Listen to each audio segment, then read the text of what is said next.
Governor Sindh ने PTI के एहतजाज की कॉल को मिस कॉल करार दे दिया। ये तफसीलात जानते हैं आज की इस वीडियो में। मैं हूं आपकी होस्ट समरा नाज और आप देख रहे हैं HITV। गवर्नर सिंध कामरान खान टिसूरी ने पाकिस्तान तहरीक इंसाफ पीटीआई की 24 नवंबर की मार्च की कॉल को मिस कॉल करार देते हुए कहा कि पीटीआई कारकुनान अपनी तवन्नाई 3 साल के लिए संभाल कर रखें। फिलहाल इनके लिए मिस कॉल के लिए कॉल जारी रहेगी। गवर्नर हाउस में स्वीडन के सफीर से मुलाकात से मीडिया के दौरान गुफ्तगू में उन्होंने कहा कि मुल्क की तहफ़्फ़ुज़ और माशी निज़ाम मजबूत हाथों में है। भड़कें बड़ी बड़ी मार रहे हैं, ये कॉल मिस कॉल ही रहेगी। गवर्नर सिंध ने मुकेश चावला से सूबाई वजीर के ओहदे का हलफ भी लिया। हलफ बर्दारी की तकरीब की शुरका की गर्मा गर्मी हलीम और जलीबी से तवाज़ो की गई, जिस पर वजीर आलम सिंध मुराद अली शाह और सूबाई वजीर ने गवर्नर सिंध से इजहार तशक्कुर किया।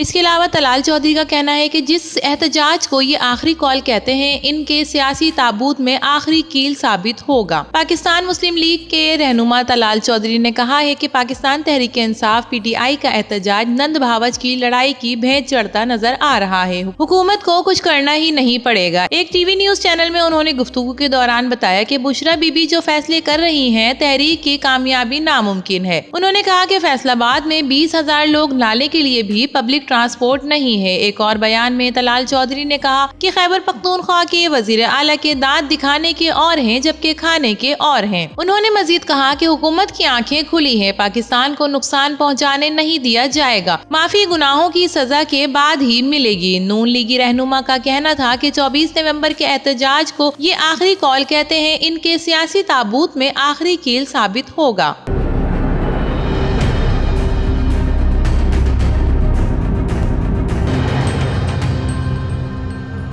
बैरिस्टर सैफ का कहना है कि वजीर आला KP एपेक्स कमेटी में पीटीआई के मुतालिबात पेश करेंगे। वजीर आला खैबर पख्तूनख्वा के मुशीर बैरिस्टर सैफ ने तस्दीक की है कि एपेक्स कंपनी के इजलास में वजीर आला अली अमीन गंडापुर एहतजाज में पेश किए जाने वाले पीटीआई के मुतालिबात भी पेश करेंगे। एक टीवी न्यूज चैनल पर गुफ्तगू के दौरान उन्होंने कहा कि बानी पीटीआई ने पीटीआई अरकान असम्बली को कारकुनान की वीडियो बनाने की जो हिदायत दी है, वो उस पर अदम एतमाद नहीं बल्कि उनकी कारकर्दगी जांचने के लिए है। इस हवाले से बुशरा बीबी ने बानी पीटीआई की हिदायत अपने अल्फाज में कारकुनों और रहनुमाओं तक पहुंचाई है। बैरिस्टर सैफ का कहना था कि बानी पीटीआई की कॉल पर 24 नवंबर को डी चौक पहुंचकर हुकूमत को सरप्राइज देंगे। एक और बयान में उन्होंने कहा कि बानी पीटीआई और सियासी कैदियों को रिहा करके मैंडेट वापस करना होगा। मुतालिबात की मंजूरी तक वापसी की कोई गुंजाइश नहीं। उन्होंने कहा कि एहतजाज के रास्ते में हाइल रुकावटें हटाने के लिए पूरा बंदोबस्त किया गया है। पहले भी रुकावटें उबूर करके इस्लामाबाद पहुंचे हैं, इस बार भी पहुंचेंगे। ख्याल रहे कि नेशनल एक्शन प्लान पर एपेक्स कमेटी के इजलास में आर्मी चीफ और DGISI के अलावा दीगर इंटेलिजेंस इदारों के सरबराहान भी शरीक होंगे। इजलास में दहशतगर्दी के खिलाफ इकदामात पर ब्रीफिंग दी जाएगी।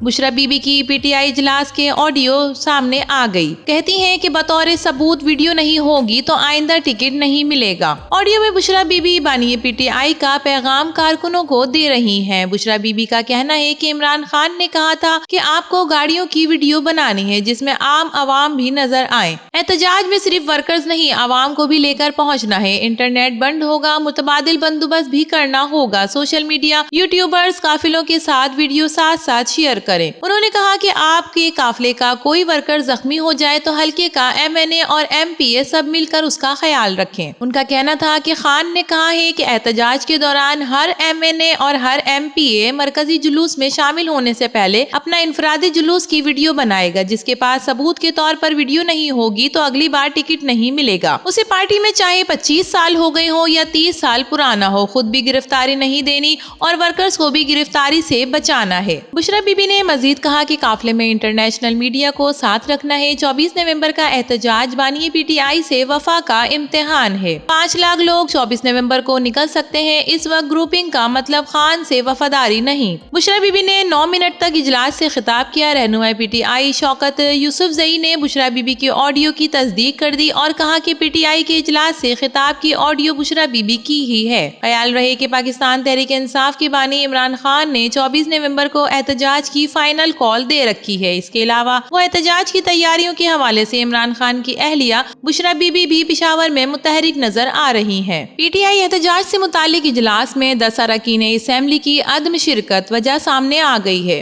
वज़ीर आला हाउस KPK में पाकिस्तान तहरीक इंसाफ PTI के एहतजाज से मुतालिक इजलास में 10 अरकान ने शिरकत नहीं की। जराये के मुताबिक PTI रहनुमा आतिफ खान और जुनैद अकबर समेत MNAs ने किसी भी इजलास में शिरकत नहीं की। जराये का बताना है कि मालाकंड से रुकने सूबाई असेंबली शकील खान समेत मर्दान, सवात नौशहरा और सवाबी से ताल्लुक रखने वाले 4 MPs ने भी इजलास में शिरकत नहीं की। रुकने कौमी असेंबली आतिफ खान ने कहा कि इजलास में शिरकत के लिए मैसेज मिला होगा, देखा नहीं, लेकिन मीटिंग में जाना जरूरी नहीं, लेकिन एहतजाज के लिए वर्कर्स को निकलना अहम है। PTI रहनुमा आतिफ खान का कहना था कि मर्दान में हूँ, मुझे पैसे की जरूरत नहीं, एहतजाज के अखराजात खुद उठाऊंगा और हर सूरत इस्लामाबाद जाकर दिखाऊंगा। दूसरी जानिब PTI रहनुमा जुनैद अकबर ने कहा कि अली अमीन गंडापुर को बानी PTI ने चुना है, उनके साथ हैं, इजलास में शिरकत जरूरी नहीं, पार्टी से जुड़े हैं, इस्लामाबाद जरूर जाएंगे। मजीद बारह PTI रहनुमा शौकत यूसुफजई का कहना था कि पार्टी इजलास में शिरकत के लिए सबको बुलाया गया था, कोई ना आए तो उसकी अपनी मर्जी है।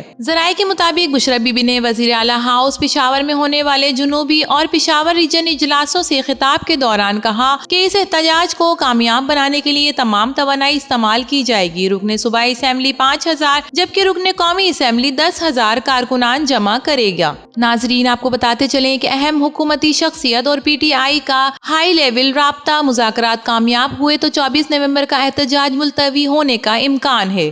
24 नवंबर के एहतजाज को लेकर किसी भी मुमकिन ब्रेक थ्रू के लिए हुकूमत की एक अहम शख्सियत और PTI के रहनुमा हाई लेवल राब्ता हुआ है।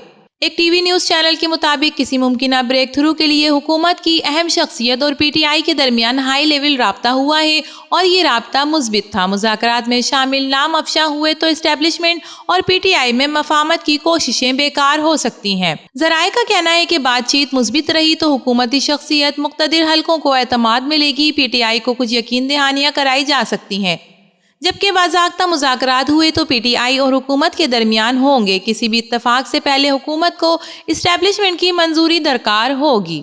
नाजरीन, PTI के इस इजलास के बारे में और इन अहम शख्सियात के बारे में जिन्होंने हाई लेवल राब्ता किया, आपका क्या ख्याल है? अपनी कीमती राय से ज़रूर आगाह कीजिएगा। वीडियो पसंद आए तो इसे लाइक कीजिए, HITV को सब्सक्राइब कीजिए। तो फिर मिलेंगे किसी और नई वीडियो के साथ, तब तक के लिए अल्लाह हाफिज।